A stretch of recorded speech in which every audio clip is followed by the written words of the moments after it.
Collectibles as we discover incredible finds from thrift stores as well as hidden treasures from Arizona's garages and attics. We'll hear the stories behind secret gold coins, an antique trophy, and an erotic desk watch that's too hot for TV. Arizona Collectibles tonight at 7:30 right here on Arizona PBS. Explore new ideas and new worlds here on Arizona PBS, a community service of Arizona State University. Tickets are now available for the annual Walter Cronkite Award for Excellence in Journalism Luncheon, held Thursday, October 19th at the Sheraton Grand Phoenix. Join media industry and community leaders in honoring award-winning co-anchors and co-managing editors of the PBS NewsHour, Judy Woodruff and the late Gwen Ifill. To learn more or to purchase tickets, call 602-496-0482 or visit cronkite.asu.edu/luncheon. Coming up next on Arizona PBS, Life and World. Your favorite PBS shows, ready to watch when you are. Anytime, any place. Find more ways to explore than ever before. Coming soon to Arizona PBS. Next time on the Vietnam War. It's damned easy to get in war, but it's going to be awfully hard to ever extricate yourself. U.S. ground forces join the fight. These kids were just as courageous as anybody who fought in World War II. As the bombing begins in the north. I remember my knees shaking. Holy smokes, I'm going into war. And then I got hit. When the Vietnam War continues. Tuesday night at 8 on Arizona PBS. Support for Arizona PBS comes from viewers like you and from Deanne Griebel, now with Moores and Cabot Investments, serving investors since 1890, proudly supports quality programming on 8 Arizona PBS, 480-725-9602. Hospice of the Valley, medical, social, and spiritual care for patients nearing end of life, and support for their families. A not-for-profit community hospice, HOV.org. From the Cronkite Studios in downtown Phoenix, this is Cronkite News. We can protect these DACA recipients and provide solutions to better secure our borders at the same time. That's a win-win. Arizona Senator Jeff Flake pushing for a new bill for DACA recipients on the last day to renew their status. Plus, the Arizona State Fair is back. We're looking into changes to security following the mass shooting in Las Vegas. And new details on the demand to remove Arizona's Confederate monuments, including a petition delivered to Governor Doug Ducey. Cronkite News starts now.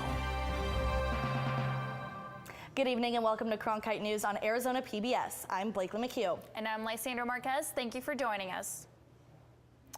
Senator Jeff Flake introduced the Border Security and Deferred Action Recipient Relief Act, which, among other border security measures, is aimed at protecting DACA recipients.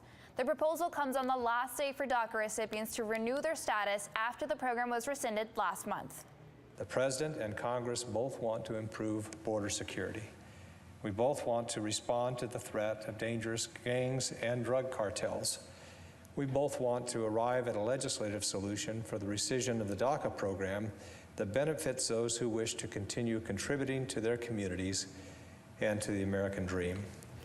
The bill would provide conditional resident status for up to 10 years to DACA recipients or children who have been living in the U.S. continuously since 2012.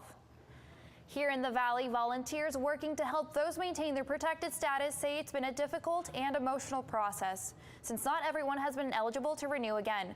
Daniela Benitez, a DACA recipient herself and volunteer at Lucha, a pro-immigrant advocacy group, says she's seen it firsthand.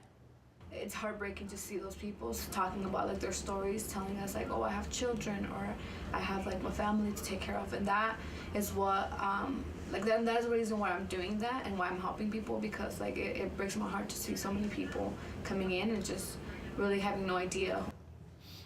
In anticipation of any new bills from Congress, there will be forums hosted by Lucha next week in the Valley to continue to help those who cannot renew their DACA status.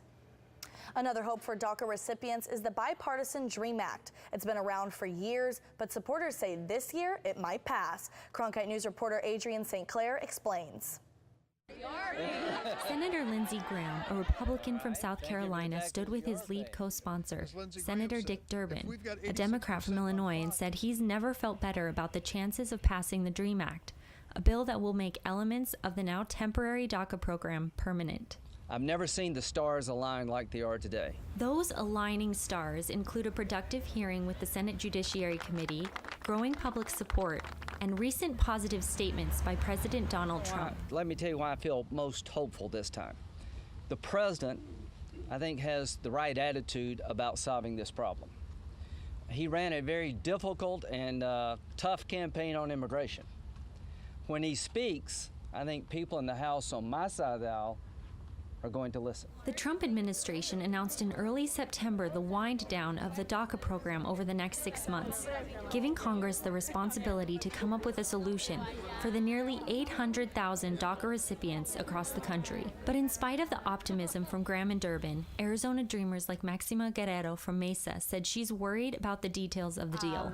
What will come at the expense of my pathway to legalization. And Gilbert resident Jose Patino is concerned about a gridlock with a lot of talk and no action. My concern is the legislators are not moving at all.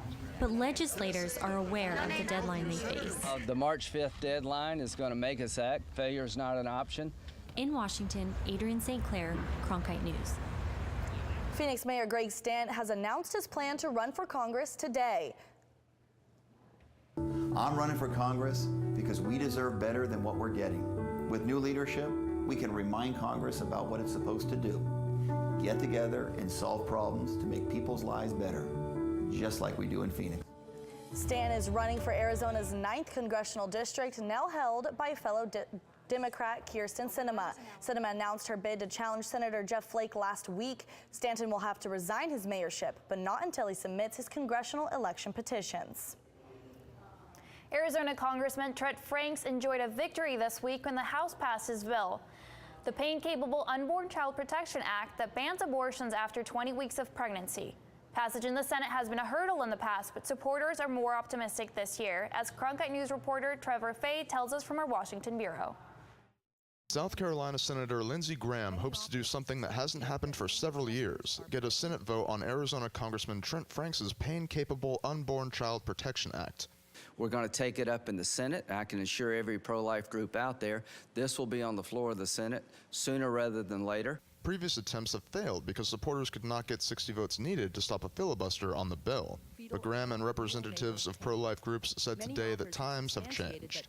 A majority of Americans, including women, young people, Hispanics, even a third of all Democrats, support this legislation. Opponents argued that the bill denies women the right to choose, which can be especially important if birth defects are detected after the 20-week mark. But pro-lifers say 20 weeks is the critical point at which a fetus can feel pain, and they say the bill allows exceptions for rape, incest, and to save the mother's life. Not only does this legislation provide legal protections for the unborn child who can feel pain, but it also protects mothers. Supporters note that President Donald Trump has promised to sign the bill if it reaches his desk, and Graham said he is optimistic that he can find enough Democratic votes to get the bill to the president. We got 3 votes from our Democratic friends last time. The more you educate, the more you vote, the larger the number gets. But Graham would need 8 Democrats to come on board. Graham said he expects Senate leadership to bring it to a vote soon. In Washington, Trevor Fay, Cronkite News. Officials with Planned Parenthood of Arizona told us that they don't think Graham can get the votes to get the bill out of the Senate. And if it does, they're ready to go to the courts, which have overturned similar measures. Police are continuing to investigate the mass shooting that happened in Las Vegas that took the lives of 58 people and injured more than 500 others. Police confirmed that the shooter had rented other rooms in Vegas and Chicago that coincided with other music festivals, and that it was clear he planned to escape after the massacre before ultimately taking his own life. Honors and tributes for the victims of the massacre have gone on across the country. At last night's National League wildcard game, a moment of silence was held for the victims, including Cristiana Duarte, a University of Arizona graduate who had previously worked for the Diamondbacks. The University of Las Vegas football team will be wearing specially designed helmets to honor the victims of the shooting, and a pregame ceremony will take place to honor victims and first responders before Saturday's game. Meanwhile, police still have not figured out the motive behind Sunday's shooting. In Congress, a Republican-led bill to ban bump stocks, which can be used to make semi-automatic guns fire full auto, which were used to modify many of the guns used by Las Vegas shooter. The NRA also came out in support of the review for additional regulation on bump stocks. With the events in Vegas, many are wondering how events in Arizona could be affected. Reporter Sydney Eisenberg is at the Arizona State Fairgrounds to see how security there could be changing.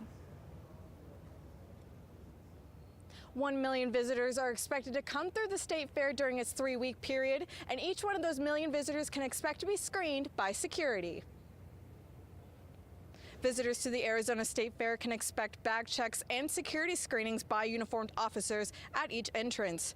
Weapons are not permitted. Officers will also be stationed around the fairgrounds. Captain Jennifer Borquez says that what happened in Las Vegas does not directly affect their security plan. Our security plan is continually evolving as we gather intelligence from our analysts and our department. We don't have any intelligence at this time that there's any security risks to the Arizona State Fair. We want everyone to come down here and have a good time. The State Fair opens up tomorrow and runs through October 29th. Live at the State Fairgrounds, Sydney Eisenberg, Cronkite News. More than 1,000 signatures were delivered to Governor Doug Ducey this morning on a petition demanding the removal of Confederate monuments on state property. We want to rename the Jefferson Davis Memorial Highway, and we also believe that the states should not be using any taxpayer dollars to prop up Confederacy. In 2015, Ducey said he would report the removal of Davis's name to replace it with an Arizonan icon. However, earlier this year, he said, quote, "It's important people know our history. It's not my desire to tear down any monuments or memorials," end quote. Today, Progress Now Arizona, the Arizona Coalition for Change, and the NAACP dropped off a petition regarding Confederate monuments on state land. They want leadership from Ducey, whether that be renaming the monuments or just holding a public meeting about it. Protesters filled the city council chambers Wednesday to tell the city that they broke a promise that was made 20 years ago regarding the Chinese Culture Center. Outside, they marched around the chambers shouting "No permit for True North." The protesters believe that the Cultural Center is a historic landmark and should be preserved. The city of Phoenix sold the property to True North companies for $10.5 million last June. They feel that the city is giving the property to a group who wants to destroy culture. Monument, basically. It's a symbol of cultural tolerance, and it's a symbol of just accepting the people around you, basically. So I feel like that if the Culture Center were to go down, it would show a lot of bad things. The Cultural Center was not on the agenda, so the council couldn't comment. Mayor Greg Stanton did say that he had only met the owner of True North once, and that was to try to negotiate a settlement between the community and the company. Apples, flowers, books. How do you thank a teacher for their service? It is World Teacher Day, and coming up on Cronkite News, you'll meet a middle school teacher who is guiding her students through debate and conversation instead of textbooks. Plus, Compadre Academy is now sharing campus space with an Arizona State University prep school and offering more choices for their education. When a story comes in the morning, we're out the door as fast as we can go. But it's also great to spend more time in communities and produce projects. From the borderlands to the cities, the reservations, and even the state capitol, we want to get to the heart of the matter. When the lights come on in the studio, we know our hard work is about to pay off. We love what we do here at Cronkite News. We're proud to tell the stories of our state. Now, more than ever, it's important to have a trusted news source, and that's Cronkite News. I'm Ted Simons, host and managing editor of Arizona Horizon. Join us each weekday at 5:30 and 10 as we bring you the top newsmakers who impact the state. We cover the stories in depth that shape and affect our local communities, and we take the time to ensure that all voices are equally heard. For more than 30 years, Arizona Horizon has been your voice and your source for what matters most, right here on Arizona PBS. What's the issue with this video? Let me show you. As you can see, the school bus is stopped with the stop arm out. Now the car behind him is following the law. He's stopped, but the cars passing by are not. Tolleson Union High School District wants to stop that behavior by installing video cameras on its buses. When the flashing red stop sign comes out, that means stop, but a lot of drivers don't see it that way. What we're finding is more and more people are running through and not observing our stop arm camera, the stop arms when they actually deploy. We've got just an incredible amount of safety factors and issues that happen through that. More school districts across the country are turning to this technology to monitor how many vehicles actually follow the stop arm laws. And once the stop arm is activated and comes out, the stop arm cameras detect any motion that happens between the front of the bus at this area and the back of the bus. They take still shots of the oncoming vehicle's driver's license plate, and then they take a shot of the vehicle, and then they also take rolling video feed. Authorities can't use the footage to prosecute violators here in Arizona. However, the district uses the data to track hotspots and potentially reroute a bus. They can also use this information to request law enforcement patrol the area during pickup and drop-off times. I think it's good to have cameras on there also because like sometimes there's cars that don't pay attention, so that's going to help them see better that there's cars that are not following the rules, so it's safety for our children when they get off the bus. The district has 20 school buses with the cameras installed. They're planning on installing this technology in 18 more buses by the end of November. You just can't put a price tag on the value and the cost of a life. There are currently 15 states that have stop arm camera laws. However, Arizona isn't one of them. West hopes that the data from the stop arm cameras will raise awareness and push the state to look into this issue. ASU Preparatory Academy's Tempe High School just started sharing space with Compadre Academy in Tempe. Now the schools are partnering to offer more choices to Compadre students. Marcia Opong takes us to the combined campus. It's like knowing that how I was last year and then coming to how I am this year, I actually feel like I'm actually going to graduate with better grades. Alicia Ibarra, a 16-year-old sophomore at ASU Prep, is taking courses to get her ready for her next step, college. It helps me to like pay attention and like realize that I need to finish school and like get it done. Ibarra is taking the classes required for acceptance into state universities, advanced math, science, and foreign language, and that's the goal of this partnership, according to the CEO of ASU Prep. A student should not go to college because they didn't have that as an option. Starting junior year, students can begin earning college credit as well to give them a head start. Just think about the potential of what we can be as a school where we can actually ensure that all of our kids are actually college graduates to be productive citizens out there. All students can achieve at the highest levels when given the right opportunity. Ibarra says her classes are tough, but she's focused on the end goal. After you get used to it, it's a lot better. The school says a total of 133 students in the past year have graduated from ASU Prep with 295 college credits earned. In Tempe, Marcia Opong, Cronkite News. Each student at an ASU Prep receives guidance and mentorship to start exploring their future career interests before they graduate. Students at Compadre will also have access to the college prep curriculum starting in November. Today on World Teacher Day, we're highlighting the unique style of one Valley teacher. Cronkite News reporter Monica Sampson takes us to Ingleside Middle School in Arcadia to meet a teacher with an unorthodox style. Here at Ingleside Middle School, eager 7th graders bustle into Dr. Border's first period social studies class. Pens and papers are out, ready to answer today's question. Does Abraham Lincoln deserve to be thought of as the great emancipator? Students rush to write their arguments because today's history lesson will not be a lecture. Dr. Border teaches solely through debate. I feel like most students are more apt to speak out and also formulate their own opinion because they get to talk. It's debate time and hands shoot up. Behind me are the textbooks of Dr. Border's classroom, but that doesn't mean they're being used.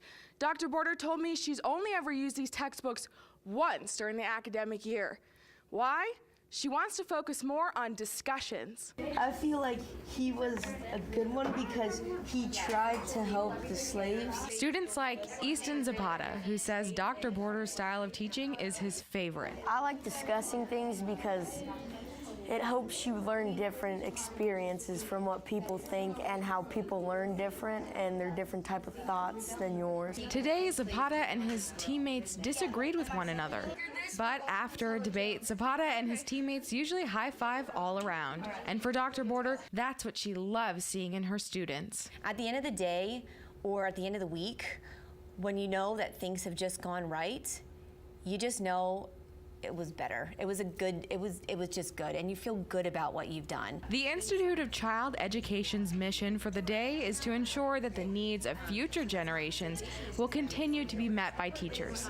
And Dr. Border seems to meet that in her classroom. In Scottsdale, Monica Sampson, Cronkite News. Through World Teachers Day awareness, the day's sponsor, UNESCO, says they hope to have 69 million teachers by 2030, to have someone in every primary and secondary classroom worldwide. According to the Phoenix Rescue Mission, there are over 36,000 homeless people living in Arizona. A new program in Tempe is trying to help some of these people get back on their feet. Coming up on Cronkite News, the work program that is hoping to make those in Arizona who are homeless become self-sustaining. And more on your weekend temperatures and full 7-day forecast coming up next.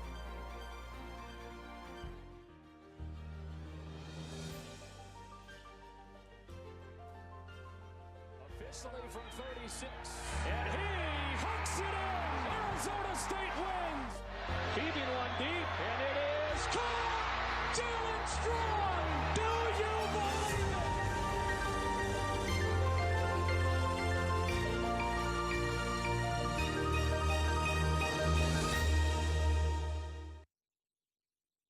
The City of Tempe provides jobs for people who are homeless. Holly Bach reports the city plans to be one of the first employers. It's a great program. It allows people to regain back dignity. Tempe Works is the first program of its kind in Arizona designed to help those who are homeless become self-sustaining. We're going to provide part-time jobs within the city as well as wraparound services such as case management, assistance with housing, and transportation to and from the work site. We're going to hire some of the first employees into the program, working for solid waste, washing and repairing garbage containers, and working in our green organics yard, assisting with the process of green organics to compost. Those workers will start at $10 per hour. Program participants will receive housing and utilities, uniform, transportation, and items needed to maintain a job. They can also come here to our food pantry and receive assistance with any kind of hunger relief needs, not only while they're in the shelter, but also when they move into housing and they're getting established and trying to get back onto self-sufficiency, they can continue to access services through us. A shower unit is also available to help workers clean up. This unit and its predecessor, it helps individuals not only land jobs, but keep jobs. Churches in the area provide volunteers to help program participants get back on their feet. We get to know folks, they get to know us, and in some ways, we impact each other's lives. They're starting off this program with 4 new jobs that will hopefully be filled by the end of the year. And Holly, I'm sure that a mobile shower is especially helpful with the high temperatures we see here in the valley. That's right, especially when the temperatures are up towards the triple digits, like similar to where we are now. We are currently at 97 degrees here in Phoenix, and as you can see, this is the highest temperature around the country, with El Paso coming in close at 89 degrees.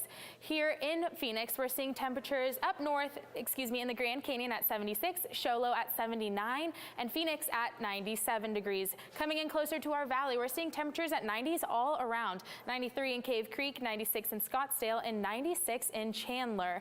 Now going into the afternoon, these temperatures will go down. We're going to see temperatures in the mid to low 80s. And going into our weekend, temperatures are going to stay up there, 98 degrees going into the weekend. And then on Monday and Tuesday, we're going to see these temperatures drop a little bit, 89 degrees as our high on Monday and Tuesday. I'm Holly Bach, live from the Weather Center.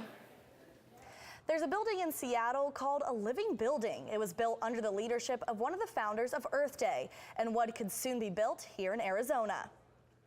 A living building is one that is self-sufficient in terms of relying on natural resources for energy. The electricity it uses comes from sunlight, and the water comes from the rain that falls on its roof. Dennis Hayes, who oversaw the Seattle living building, says he wants Arizona State University to do the same.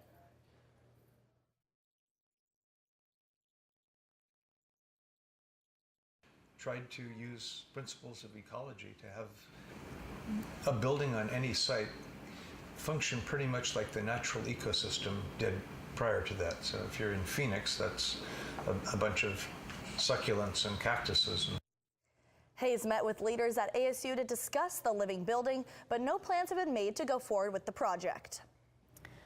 Yoga is a great way to stay healthy and relaxed. But it might also be a great way to prepare for a football game. Coming up on Cronkite News, how this Valley football team is using the lotus pose to make touchdown throws. Tickets are now available for the annual Walter Cronkite Award for Excellence in Journalism Luncheon, held Thursday, October 19 at the Sheraton Grand Phoenix. Join media industry and community leaders in honoring award-winning co-anchors and co-managing editors of the PBS NewsHour, Judy Woodruff and the late Gwen Ifill. To learn more or to purchase tickets, call 602-496-0482 or visit cronkite.asu.edu/luncheon. What are you doing? Possibilities. Your day is filled with them. Reach up, energy in the fingertips, collapse. TV, play Downton Abbey. And PBS helps everyone discover theirs.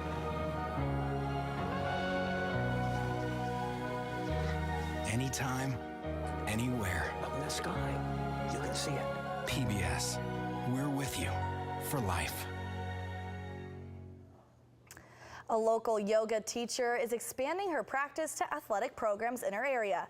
Cronkite News reporter Devin Gooden went to Castile High School to see how this addition to their football training benefits the team. Every Tuesday morning, Castile High School's football team begins their day with yoga.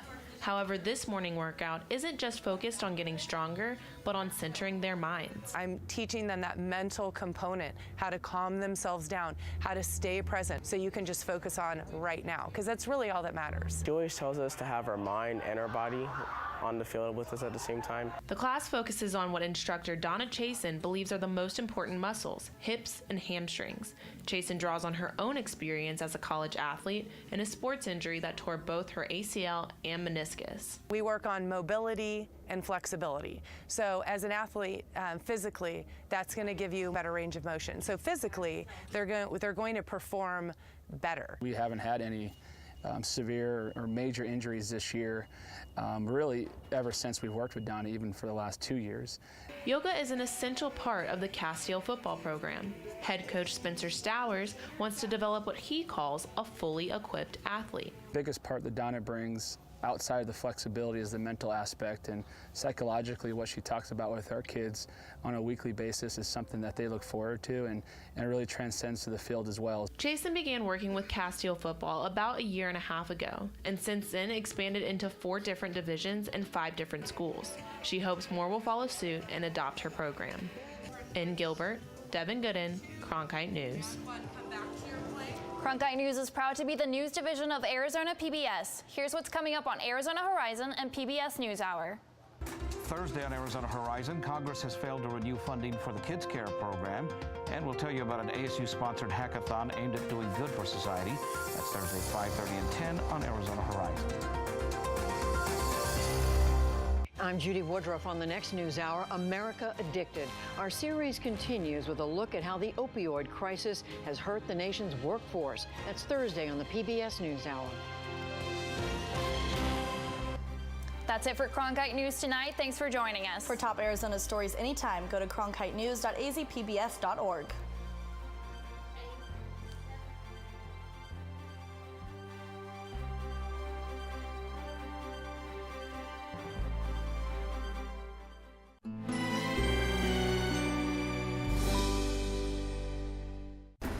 Next time on The Coroner.